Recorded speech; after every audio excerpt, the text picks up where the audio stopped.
konton milyan oo dirham lacaga buu ka tegey bay ku tilmaamaan waxaa la sheegaa cabdiraxmaan ibnu cawf iyo dee tujaarta iyaga tooda tirin maayo waayo cabdiraxmaan waxaa la yidhaha maalin buu madiine yimi asxaabu siyarku say sheegaan dabeetana wuxuu ku yidhi cuhmaan buu dhuluu lahaa ka iibsaday cuhmaan buu yidhi dhulkaa iga iibso cuhmaan buu dhulka iibiyey inbuu ka siiyey dhulkiisii madiina 40,000 diinaar buu qaatay cuhmaanna dhulkii baa loo daayey 40,000 diinaarkiisuu yidhi 40,000 oo diinaar 4 kiilo ku dhufo kunkiiba waa intaasi intii oo 1,000 oo diinaar isagoo sida ayuu suuqii magaalada intuisa soo taagay ayuu yidhi reer banu zahra waa qabiilkii uu ka dhashayba wixii faqiir ku jira halkaa yimaadaan waxa laaliya wixii fuqarada muhaajiriinana ha loo qaybiyo haweenkii uu nebigu ka geeriyaday umahaatilmu'miniinkana ha loo qaybiyo 40,000 diinaar intuu qaybiyu iskaga tegey waa hal mara dhul uu iibiyey oo hal mara haddana bixiyey wixii ka soo galay oo dhan waayo xoolo way lahaayeen laakiin xoolahan hadaf u ahayn tujaar bay ahaayeen laakiin tijaarada ahayd mid aakhiro lagu raadcaynayo walidaalik ayaa waxay u arkayeen xooluhu inaanay qiimo ugu fadhinin camar ibnu alcaas baa soo islaamay markii uu yimi saxiix aladab almufrad xadiidka ku yaalla saxiixa uu sheekh alalbaani ku tilmaamayo markii uu soo islaamay ee uu madiine jooga buu nebigu ku yidhi calayhi salaatu wasalaam hubkaagii soo qaado ciidan maad kaxaysanaysaa ayaan kugu darayaaye markaasaan waxaan u imi buu yidhi hubkaygii iyo waxaygiiba markaan soo qaatay nebigii oo weysaysanayaan u imi buu yidhi wuxuu ku yidhi hubkaaga iyo dharkaaga soo qaado i kaalay waan u imi markii uu yimi ba wuxuu ku yidhi waxaan rabaa inaan ciidanka diro oo kugu daro ilaahayna waxaan ka rajaynayaa inuu ku soo xooleeyo nabadna kugu soo celiyo camar ibnu caas baa wuxuu yidhi innii lam uslim ragbatan fi lmaal ilaahay rasuulkiisiiyo dee anugu islaamnimada xoole umaan soo gelin xoole ma doonaynin nebigaa ku yidhi ilaahay baan kuu rajaynaya inuu kuna soo nabadgeliyo xoolana ku soo siiyo isna wuxuu leeyay dee anugu umaba islaamin inaan xoolo helo xooluhu ma aha dantayda innamaa aslamtu ragbatan fi lislaam buu yidhi waxaan u soo galay islaamnimada anigoo islaamnimo raadinaya oo aan inaan ilaahay rasuulkiisa maciisa ahaado markaasuu nebigu wuxuu ku yidhi xadiidka macruufkee dadku yaqaano nicma almaalu saalix lilmar'i saalix xoolaha fiican baa nimco badan oo u nimco badan maxay qofka wanaagsan markay gacantiisa ku jiraan xoolo ilaahay loogu dhowaanayo marka ay yihiin idan waxaan leenahay mujtamaca kani may ahayn mujtamac aakhiriya adduun intay kala saareen le qofka ama adduunka gal ama aakhiro gal may ahayn ee waxay ahayd mujtamaca aakhirada iyo adduunku mid qura u tahay oo adduunkay helaanna aakhiro ku raadinaya hadafkooda weynina aakhiro in la helo uu yahay saa daraaddeed baa ilaahay subxaana wa tacaala qur-aanka wuxuu leeyahy rijaalun laa tulhiihim tijaaratun walaa baycun can dikri illah waa ragga aan idiin sheegaya weeyaan waa casharati almubashiriin kuwan xaadirinayay waa cuhmaan waa caliy waa abi bakr waa cumar waa طalxa waa zubayr waa sacd ibn abi waqaas sacd ibn abi waqaas waxaa la yidhahdaa markii xarbulfitnihii kamuu qayb gelin isagu cali iyo mucaawiya dagaaladoodii muu gelin beera u lahaa buu ka shaqayn jiray oo iska joogay marwaan baa la yidhi markii uu dowladda qabsaday caaisho ina sacada baa waxay weydiinayaan siday soo naqlinayaan ahlu siyarku aabbaha xoolihiisiiyo ka warran baa la yidhi waxay tidhi marwaan buu wuxuu u diray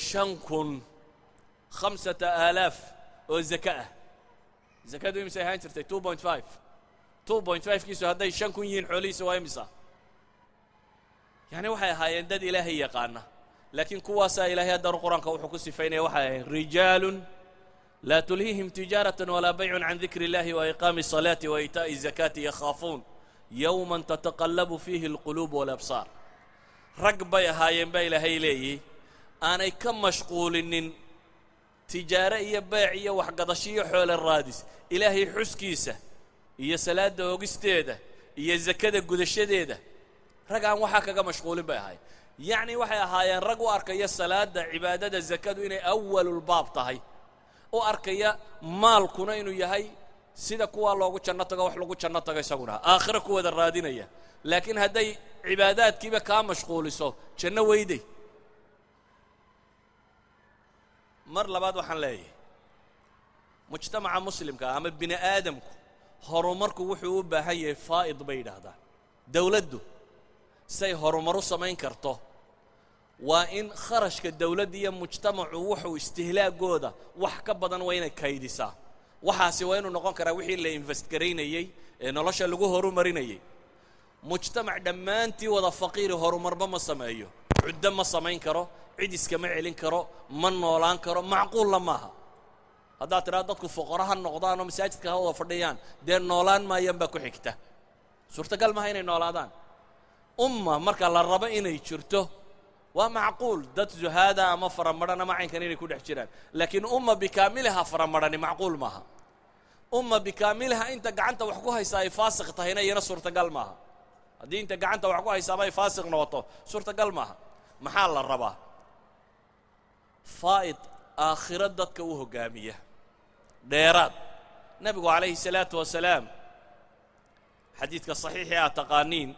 ee imaamu tirmidi warinayo riyaad saalixiinka iyo meelahaan aa ku aragtaan nebigu calayhi salaatu wasalaam wuxuu yidhi inama dunya liarbacati nafar adduunka